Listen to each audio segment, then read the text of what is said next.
ഹോസിയ 4-ാം അധ്യായം. കർത്താവിൻ്റെ ആരോപണം. ഇസ്രായേൽ ജനമേ, കർത്താവിൻ്റെ വാക്ക് കേൾക്കുക. ദേശവാസികൾക്കെതിരെ അവിടത്തേക്ക് ഒരു ആരോപണമുണ്ട്. ഇവിടെ വിശ്വസ്തതയോ സ്നേഹമോ ഇല്ല. ദൈവവിചാരം ദേശത്തെ അറ്റുപോയിരിക്കുന്നു.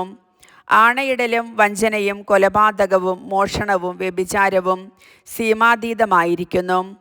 ഒന്നിനു പിറകെ ഒന്നായി കൊലപാതകം നടക്കുന്നു. അതിനാൽ ദേശം വിലപിക്കുന്നു. അതിലെ സകല നിവാസികളും ക്ഷയിക്കുന്നു. വയലിലെ മൃഗങ്ങളും ആകാശത്തിലെ പറവകളും സമുദ്രത്തിലെ മത്സ്യങ്ങൾ പോലും അപഹരിക്കപ്പെടുന്നു. എന്നാൽ ആരും തർക്കിക്കേണ്ട, കുറ്റപ്പെടുത്തുകയും വേണ്ട. പുരോഹിത, നിനക്കെതിരെയാണ് എൻ്റെ ആരോപണം. പട്ടാപ്പകൽ നീ കാലിടറി വീഴും. പ്രവാചകനും രാത്രി നിന്നോടൊപ്പം കാലിടറി വീഴും. നിന്റെ അമ്മയെ ഞാൻ നശിപ്പിക്കും. അജ്ഞത നിമിത്തം എൻ്റെ ജനം നശിക്കുന്നു.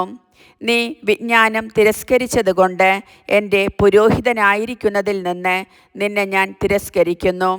നീ നിന്റെ ദൈവത്തിൻ്റെ കൽപ്പന വിസ്മരിച്ചതുകൊണ്ട് ഞാനും നിന്റെ സന്തതികളെ വിസ്മരിക്കും.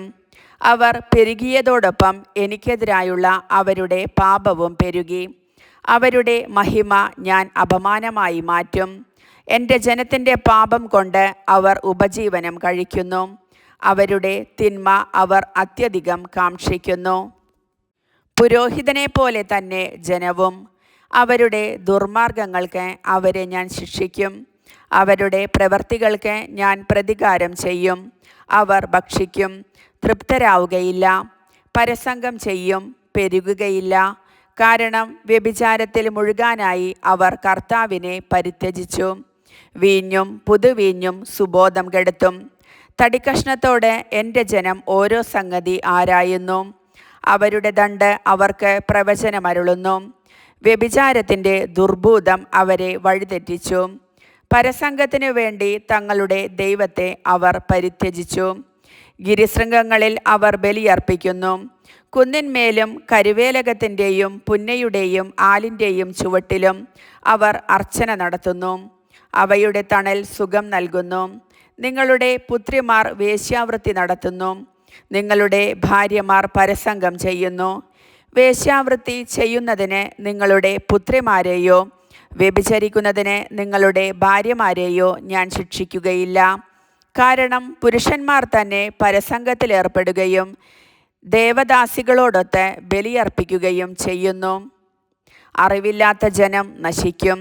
ഇസ്രായേലേ, നീ പരസംഗം ചെയ്യുന്നെങ്കിലും യൂദ ആ തെറ്റിലകപ്പെടാതിരിക്കട്ടെ. ഗിൽഗാലിൽ പ്രവേശിക്കരുത്, ബദാവനിൽ പോവുകയുമരുത്. കർത്താവാണേ എന്ന് ആണയിടരുത്. ദുശാഠ്യമുള്ള പശുക്കുട്ടിയെ പോലെ ഇസ്രായേൽ ശാഠ്യം പിടിക്കുന്നു. വിശാലമായ പുൽത്തകിടിയിൽ കുഞ്ഞാടിനെ എന്ന പോലെ കർത്താവിന് അവരെ മേയ്ക്കാനാവുമോ? എഫ്രായിം വിഗ്രഹങ്ങളെ പുണർന്നിരിക്കുന്നു. അവൻ മദ്യപന്മാരോടൊത്ത് കഴിയുന്നു. അവർ വ്യഭിചാരത്തിൽ മുഴുകുന്നു. മഹിമയേക്കാൾ മ്ലേച്ഛത കാക്ഷിക്കുന്നു. കാറ്റിൻ്റെ ചിറക് അവരെ തൂത്തെറിയും. തങ്ങളുടെ ബലിപീഠങ്ങളെക്കുറിച്ച് അവർ ലജ്ജിക്കും. കർത്താവിൻ്റെ വചനം.